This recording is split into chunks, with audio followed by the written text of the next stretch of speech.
Alrighty, cherubs. So today we're going to do the Etruscans. We're going to take a little pause from the Greeks and move over to Italy and talk the Etruscans. Now, the Etruscans are happening roughly the same time as the archaic Greeks and up into the classical era. Okay, so yeah. Our theme for the Etruscans is a love of life. So go ahead and jot this down in your notebook on the themes page at the beginning of the timeline. That for the Etruscans, we're looking at a love of life. And so, which is odd to say as we're talking about a sarcophagus, a tomb, and a temple with a statue. Okay. So we've got a lot of death stuff, but there's a very specific reason for that. Again, here's some terms that you may want to refer back to. The Etruscans, what we know about them is coming from archaeology. It's coming from their tombs because they didn't leave a lot of writing. Okay, their alphabet that they are going to be using is different than what is found by the native Italians. And the Etruscans are going to be using, just highly decorated tombs. So what we know about them comes from those tombs, not really from their writings, because again, we don't have much writing left from them. Etruscans lived like the Greeks in city-states, okay? But we study them as a unified culture, even though they didn't really exist that way. They are going to travel. Well, we're going to talk about them. Okay. Again, here's our timeline. They start roughly 1000 BCE and go all the way up to 270 BCE.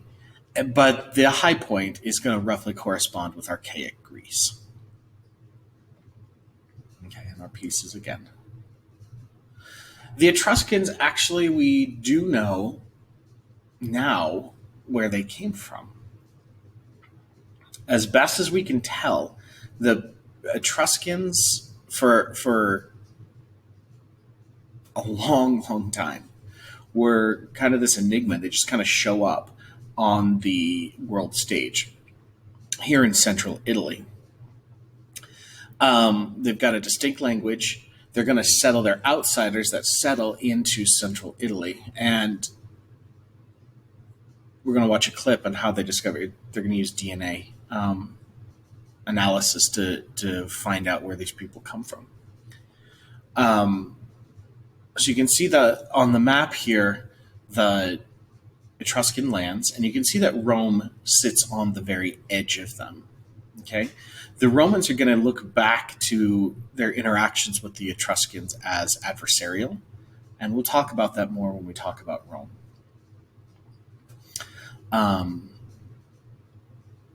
Okay, we're going to watch this clip. So it's going to show how they're using the DNA, and I'm going to pause it when they talk about where they came from.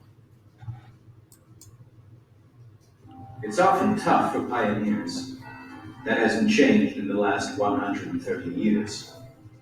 For a long time, the archaeological establishment was skeptical about Alberto Piazza's research. How could blood tests and DNA analysis do what the experts had failed to establish on site among the remains? By 2007, Piazza had analyzed 15,000 DNA samples from all over Europe. The result was a genetic map which established the Tuscan men from Volterra and other former Etruscan towns were most closely related to a tiny population group living near the island of Lemnos in western Anatolia, once known as Lydia, which is remarkably close to a description by the 5th century BC Greek historian Herodotus. When famine and poverty spread in Lydia hundreds of years ago, the people traveled west through Greece to Italy. Okay, now that's super important because the Etruscans are coming from Western Turkey and settling. They travel through Greece up into central Italy. So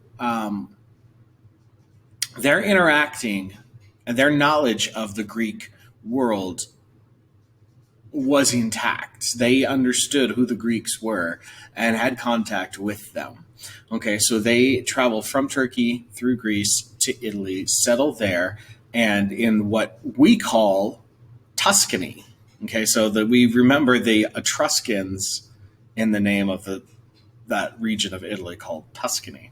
Okay, so you're going to see the influence of Greece on their pieces, and that's important to note. This question had stood the experts for literally thousands of years.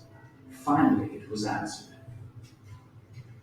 It's a long discussion about that, and Dionysius of Halicarnassus had a theory of an autochthonous origin, and Herodotus has a completely different history from Anatolia. And it's very difficult to think about very old records for mythological narrative, but it seems that probably Herodotus was right. Whether that is really the end of the argument remains to be seen. But there is one thing everyone agrees on. The Etruscans were different. It wasn't just that their architecture looked different. They had a different attitude to life. No Etruscan houses remain, but archaeologists do know how they designed their houses, even how they decorated their rooms, because their tombs were exact replicas of the insides of their homes. On the walls of the tomb of reliefs in Civeteri, archaeologists found stone copies of the departed's belongings, status symbols of an important citizen. Remarkable. Even his bed and those of his wife and children have been carved into the walls. The Etruscans slept on soft pillows. Just like in the tombs of ancient Egypt, Etruscans should lack for nothing in the next life. Next to the bedroom was the living room. Luxury, parties and dances, all an accepted part of Etruscan life. Okay, so you can see, again, the wealth of information that we're getting from their tombs. Now, their tombs would have been made of stone, obviously. It's called tufa. It's kind of like it's a softer stone, similar to limestone. And that's what we've got. Now, their homes we don't have because they were made of wood. And their temples we only have descriptions of because they were made of wood. So they're going to be building their most important things, the tombs, out of stone.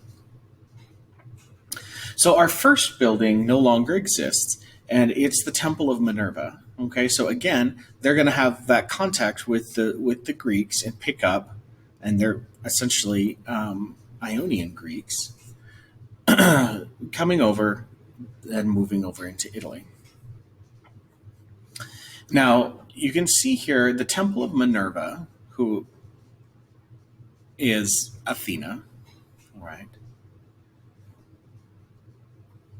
It looks similar to, but it's different. Let me go to the next slide. Similar to, but different from the Parthenon, okay, and other Greek temples. Take a second look. Okay. Hopefully you'll notice that the pediment is much smaller and the roof line is much, much more pronounced. It's much bigger. The statues are moved from the pediment in any friezes up onto the roof. Okay. Rather than having columns go all the way around, you're going to have the columns just on the front. It's called the porch.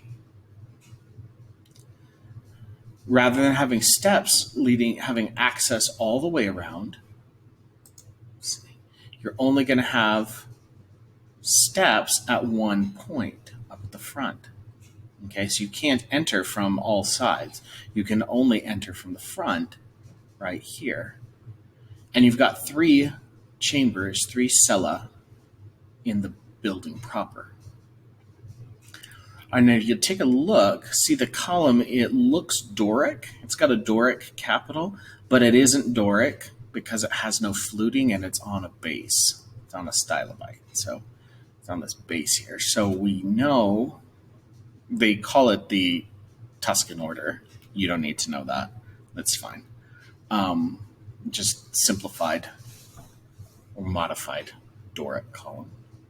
All right. Let's go back to the floor plan here. So you can see that porch, the stairs, the access, the overhung roof, the small, tiny little pediment. And you can see in this model that it's going to be made out of wood and clay. Did I miss anything else? Okay. Wood, mud brick, and tufa. Okay, coming from about 500. So again, not constructed of stone, but wood and brick and terracotta. Okay, they're going to have 3 sacred chambers. The Greeks are just going to have one. It's got one entrance up that narrow staircase, and it sits and it's got that porch. Okay, you're not meant to see it from all sides like a Greek temple. A Greek temple is accessible on all sides visually. The Etruscan temple is not. It's only visually accessible from the front. Okay, we've got our Tuscan columns resembling that Doric column, and they're wider apart than the Greek columns. They're not going to have pediment statues. And like I said, little architecture is going to survive of the Etruscans. Okay, they've reconstructed this model from a Roman description. Now we have some examples of the statuary left to us, and this is the statue of Apollo from the Temple of Minerva. Okay, now we check it out. How is it similar to archaic Greece, and how is it different? Okay. Hair looks very similar to the Koros figures. He's got the archaic smile. But you'll notice that he's clothed, all right? Whereas the Greeks would have had him be nude. He's also moving. He's also walking. He's in motion, okay? So they broke with that tradition of the archaics. Remember what I talked about the Doryphoros with the stand? Okay, he's got this little stand down here to help him stand up. All right, you can see they tried to decorate this little curlicue thing, this stand, to help him, to give him support, to help him stand. He's also going to be made out of clay, not stone. So this is a terracotta sculpture. So our building material is different too.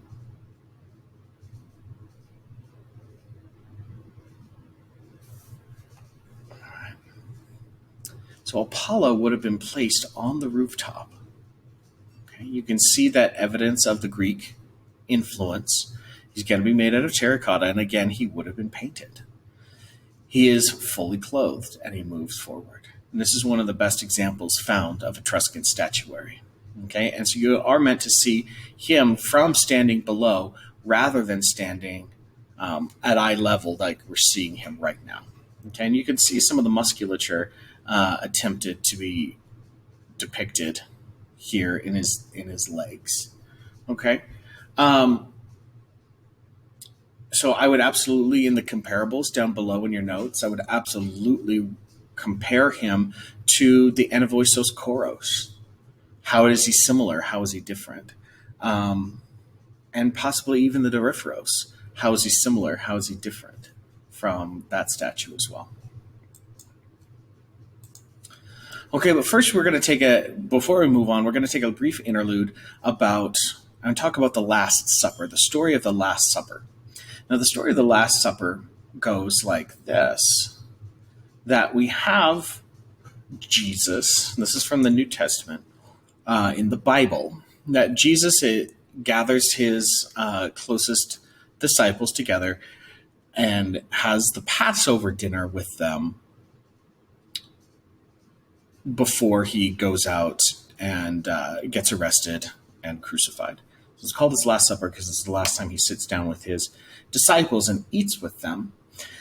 Now, the story of the Last Supper goes that there is a moment when Jesus announces to his disciples there gathered that one of you is going to betray me. One of you is going to give me over to the Romans. And they're all shocked and aghast. How can this be? And they're all asking, is it me? Am I going to be the one to do it? And he's speaking of Judas Iscariot.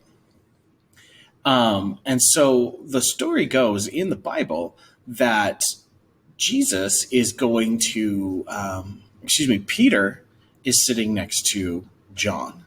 And so Peter says to John, find out who it is, because John's sitting next to Jesus. So we got Peter, we got John, and we got Jesus. So Peter says to John, find out who it is. And John says, okay. And so John asks Jesus and says, who is it? And Jesus says, it's the guy I'm gonna dip the bread and give it to. Okay.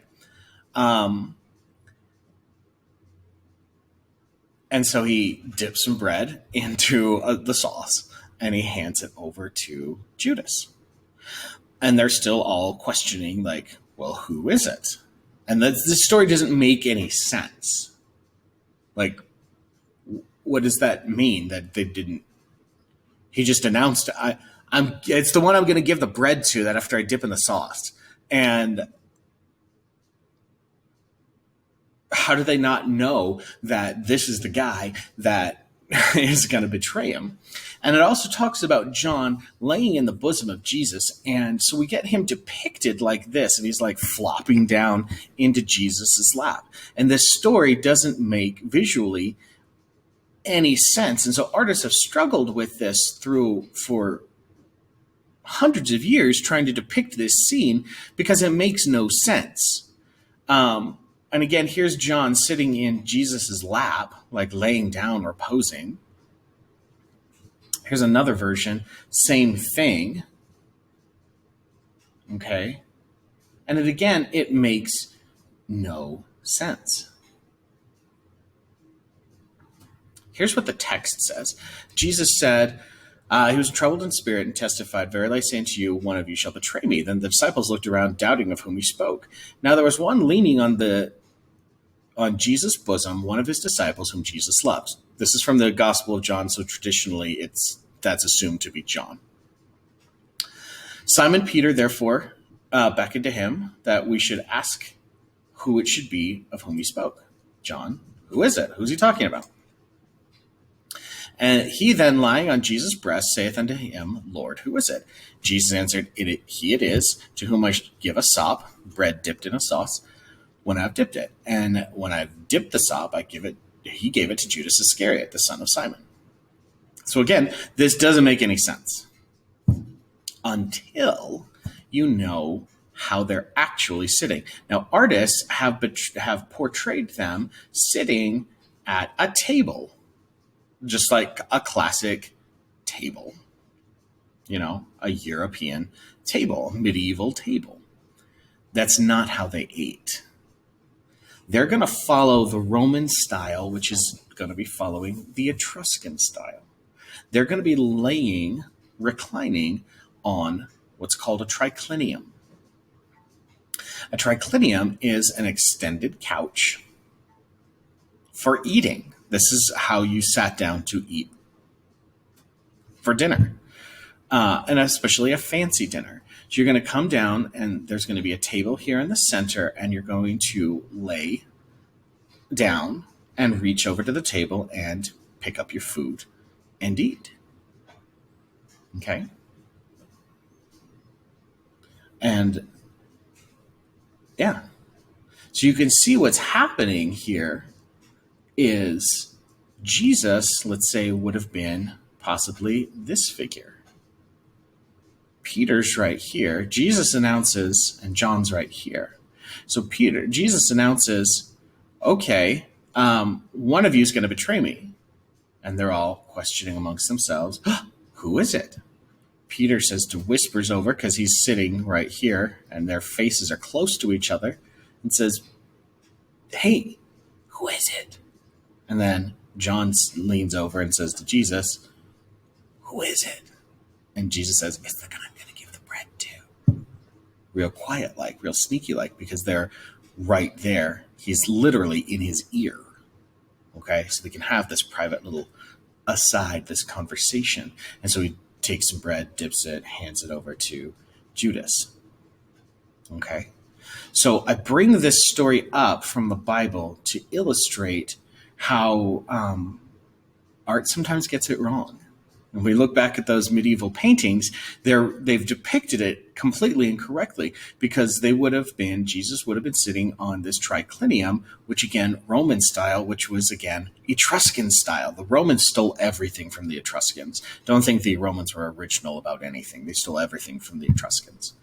So they steal this style of table of reclining. So this is for multiple people. This is for a larger gathering. You would have had bigger triclinia.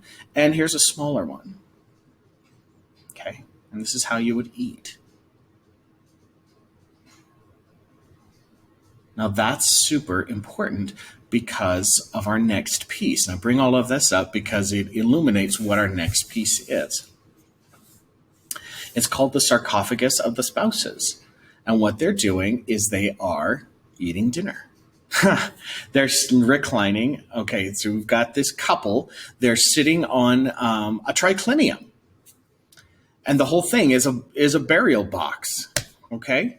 You can see that the couple is not hierarchically scaled, that they are both have the archaic smile. You can tell that she's got whiter skin, which is an ancient convention. The Egyptians did this. The Greeks are going to do this, where you depict women's skin as white and men's skin as darker. And you're doing that because men are generally outside and women are generally inside. So they're not going to get as sunburned or tanned. So you can see their braided hair, just like the archaic Greeks. And they're sitting down and having a meal together. And she's snuggled up to him, and he's got his arm around her, and they're sharing an animated conversation, which is really kind of cool. So the Sarcophagus of the Spouses is going to be done in terracotta.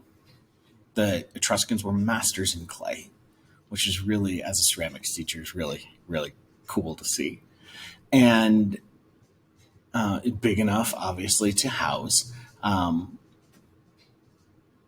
bodies. All right. So compare this then to the the sarcophagus of Tutankhamun. Okay, how is this similar? All right.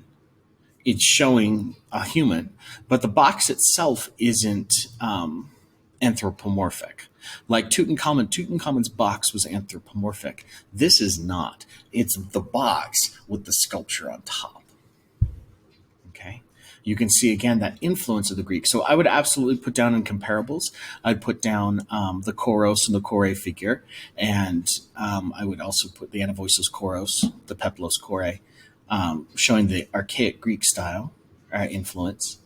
And then I would absolutely compare it to the sarcophagus of Tutankhamun and how they're similar, how they're different. Okay, you can again see the material changes. The material changes from one that's lavish to one that, okay, it would have cost money to produce this. So these weren't poor people that were buried here, but it was a lot more accessible. Terracotta is a lot more accessible than, gold. Yeah. So we've got the emphasis is on the upper body.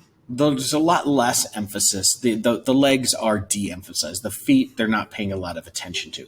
The attention is all on the face and the torsos and the hands. It's going to be made out of 4 pieces and then brought together, joined together. The Greeks used terracotta as well, but the Etruscans are going to prefer it. The sarcophagus it's going to be for the married couple, and their ashes are put inside. Okay. You got the broad shoulders. Again, not a lot of anatomical modeling. It's not meant to be a perfect rendering of the human form. Okay. Anciently, they would have been holding objects in their hands, and again, they're sitting on that triclinium. Now, the symbiotic relationship, that needs to be noted. She feeds him, he protects her. They've got this, women have this equal status in the Etruscan world. Okay, so that's significant to note. Now, so we've got the box, we've got the sarcophagus, and then we've got the tomb. Dr. Nigel Spivey is going to talk to us. I'm going to link this down below. Please watch this because he's going to go through Etruscan tombs in more detail. And I do need you to watch this, but I'm going to link this down below. The tombs of the Etruscans are organized like cities. They're called necropoli, are arranged as cities of the dead. Right? They're going to have these tumulus mounds, and they're going to cover the subterranean tombs. And again, they're going to be organized like houses on the inside, and they're going to be richly decorated, either with paintings or with sculpture. And you can see, again, it's got this axial design. The Greeks are going to build temples for their gods, but not monumental tombs. The Etruscans are going to flip that and make important tombs, stone tombs, and only wood temples. Okay. Normally, this is going to be a tomb like this is going to be multi-generational. All right. Now, there's a specific little detail in here that I'm not going to point out because I want you to. Dr. Nigel Spivey points it out, and I want you to pay attention to that detail, because it's charming what he points out in this tomb, what they actually carved. There's a couple things that just really are very charming that they add in. So that takes us to our last piece, which is the tomb of the triclinium. Aha, we see the triclinia again. Okay, so you can see here on the painted on the walls, there's a banquet scene. We have people playing instruments, and they're dancing, and they're relaxing on the triclinia and eating a banquet. Okay? They're just out inside in nature, just loving life. Sitting by the water, sitting by a lake, just soaking up life. Okay, we have this pediment, and there's going to be dancers up in the pediment. We have vines stretching on the beams. I love that they even in stone recreate the wooden beams of the houses, and decorate the roofs. They spared no expense. They're just quite remarkable, quite beautiful. This is the tomb of the leopard. It's a different tomb, and it's called that because it's got leopards up in the pediment. Okay, but you can see again, reclining on triclinia, dancing, celebrating,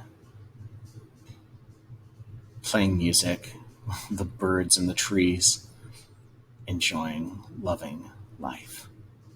Okay, now you can see the influence of Greece again.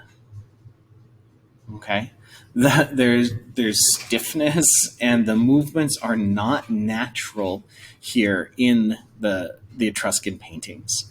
But you can also see that they are moving. Okay, these aren't the Egyptians where they don't move at all.